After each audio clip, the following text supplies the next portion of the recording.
சிப்பி காளான் கிரேவி எப்படி செய்கிறதுன்னு பார்க்கலாமா? அதுக்கு ஒரு கடாயில் தேவையான அளவுக்கு எண்ணெய், நான் ஒரு 3 ஸ்பூன் எண்ணெய் ஊற்றிருக்கேன். பட்டை, கிராம்பு, ஒரு 5 கிராம்பு, அதுக்கப்புறம் 1 ஸ்பூன் குருமிளகு, 1 ஸ்பூன் ஜீரகம், ஒரு 1.25 ஸ்பூன் இல்லைனா 1.5 ஸ்பூன் தனியா, இது எல்லாத்தையும் போட்டு நல்லா வதக்கி விட்டுக்கணும். அதுக்கப்புறம் ஒரு பெரிய சைஸ் வெங்காயம் சின்ன சின்னதாக நறுக்கி அதையும் போட்டு நல்லா வதக்கி விட்டுக்கணும். இது ஒரு ப்ரௌன் கலர் ஆகிற வரைக்கும் நல்லா வதக்கிடும். அதுக்கப்புறம் ஒரு பழுத்த தக்காளி, ஒரு பெரிய தக்காளி நல்லா சின்ன சின்ன பீஸாக கட் பண்ணி இதையும் போட்டு வதக்கிட்டு இதை நல்லா ஒரு பேஸ்ட் மாதிரி நம்ம அரைச்சி எடுத்துக்க போகிறோம். இதுக்கப்புறம் அகெயின் இன்னொரு பேஸ்ட் நம்ம ரெடி பண்ண போகிறோம். அதுக்கு தேவையான அளவுக்கு ஒரு 8 பல் தேங்காய், ஒரு 6 முந்திரி, சோம்பு, கசகசா, இது எல்லாத்தையும் போட்டு நைஸாக ஒரு பேஸ்ட் மாதிரி அரைச்சி எடுத்துக்கிறோம். அதுக்கப்புறம் ஒரு கடாய் வச்சு தேவையான அளவு எண்ணெய் ஊற்றிட்டு கடுகு, சோம்பு, தேவையான அளவு கருவேப்பிலை, இது எல்லாத்தையும் போட்டுட்டு நம்ம ஏற்கனவே கழுவி வச்சுருக்க சிப்பி காளான் சின்ன சின்ன பீசஸாக நான் நறுக்கி வச்சுருக்கேன், அதையும் இதில் போட்டுட்டு நல்லா வதக்கிக்கிறோம்.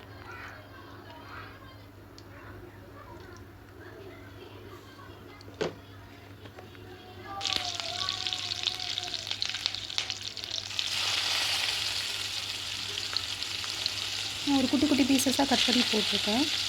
இதுவே கொஞ்சம் நல்லா சுண்டி வந்துடும். ஸோ நல்லா தண்ணியை நல்லா புழிஞ்சிட்டு இதில் போட்டு நல்லா வதக்கினதுக்கப்புறம் ஒரு 1/2 ஸ்பூன் மஞ்சள்தூள், 2 டீஸ்பூன் மிளகாய்த்தூள், 2 டீஸ்பூன் காஷ்மீரி சில்லி பவுடர், இது 3 தேவையான அளவு உப்பு, இது எல்லாத்தையும் போட்டு நல்லா மிக்ஸ் பண்ணிக்கிறோம்.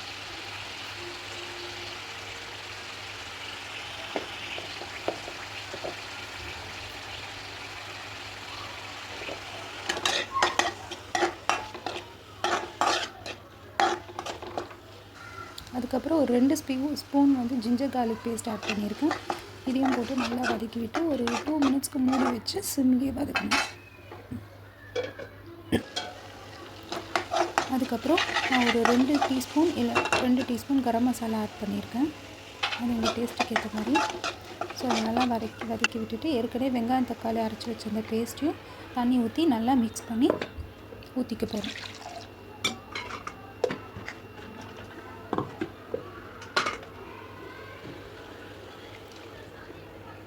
அதுக்கப்புறம் தேங்காய், முந்திரி, கசகசா, சோம்பு இதெல்லாம் அரைச்சி வச்சுருந்தோங்க, அந்த பேஸ்ட்டையும் இதில் ஆட் பண்ணிக்க போகிறோம். ஸோ தேவையான அளவு தண்ணி நல்லா ஊற்றிட்டு இது கொஞ்சம் கெட்டியாக வரும். கசகசா, தேங்காய், முந்திரியெல்லாம் போட்டோம்னா நல்லா கெட்டியாக வரும். தேவையான அளவு தண்ணி எக்ஸ்ட்ரா ஊற்றிட்டு நல்லா ஹை ஃப்ளேமில் வச்சு கொதிக்க விடணும்.